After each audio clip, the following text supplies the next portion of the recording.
My name tells my entire story because Toks means brought back from over the sea. It's a short form of Tokumbo, which is a Nigerian name.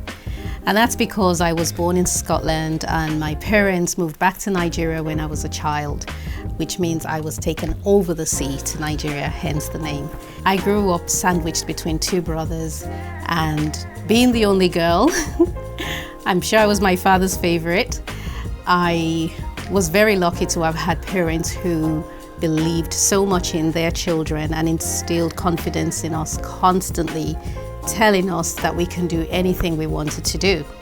And so I grew up just knowing I was going to be a doctor because I was just obsessed with my father's medical books and reading through skin diseases, the human body, anatomy, everything to do with medicine, and I was fascinated by it. And then fast forward into about the age of 16, I moved back to the UK and went on to do A-levels. My plan was to go to medical school, but in the end I studied pharmacology with the plan to go on and do a medical degree afterwards.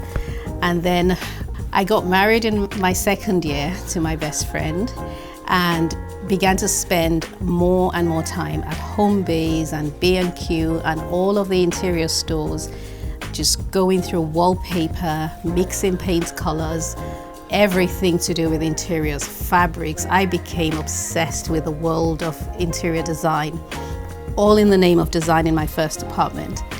And then one day I admitted to myself I had dropped out because I was spending so much time away from lectures. And I worked as a medical rep for a number of years, then went on maternity leave after the birth of my third son.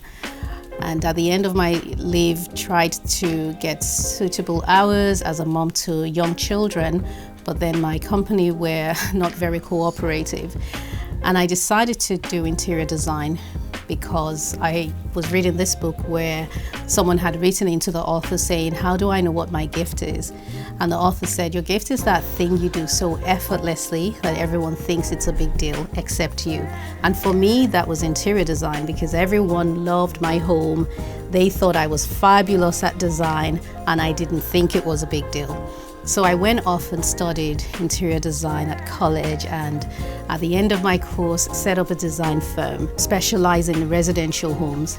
But then a few months into that, less than a year, my husband comes back from work one day and says, why don't we move to the US?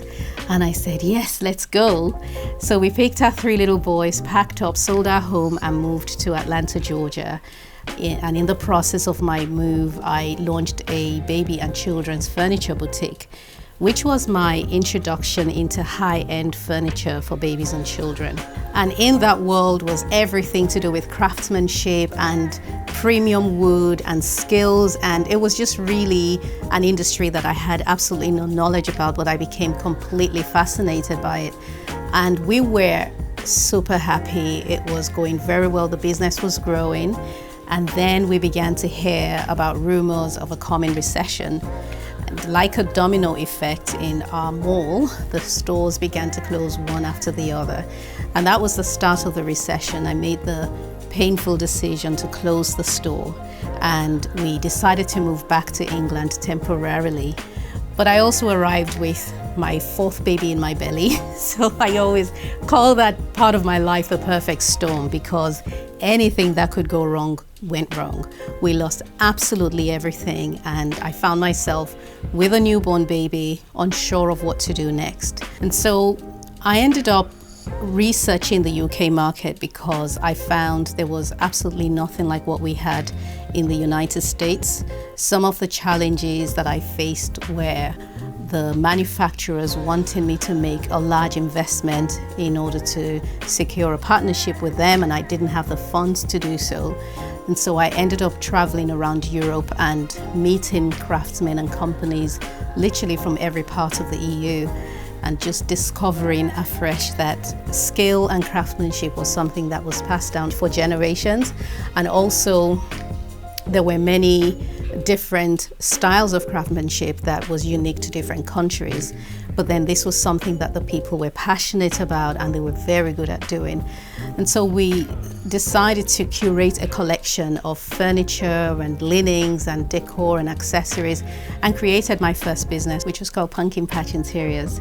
One uneventful evening, I began to receive emails from some of my suppliers, and they all said pretty much the same thing. Dear Tokes, we need you to take our products from your website, and we have signed a deal with another company, a UK company, and our agreement is that we wouldn't sell to you anymore, we would only sell to them.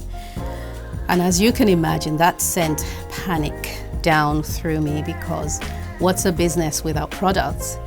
And so I went for a run, and by the time I came back from my run, I was smiling, because I discovered what the solution would be, which would be that I'll come up with my own design and my own furniture, my own linens, and no one would tell me when or where to sell them. And so I made the decision to design my own collection of bedding and linens and decor. But that would come a few years later, and in January of 2021, we launched the BCS collection.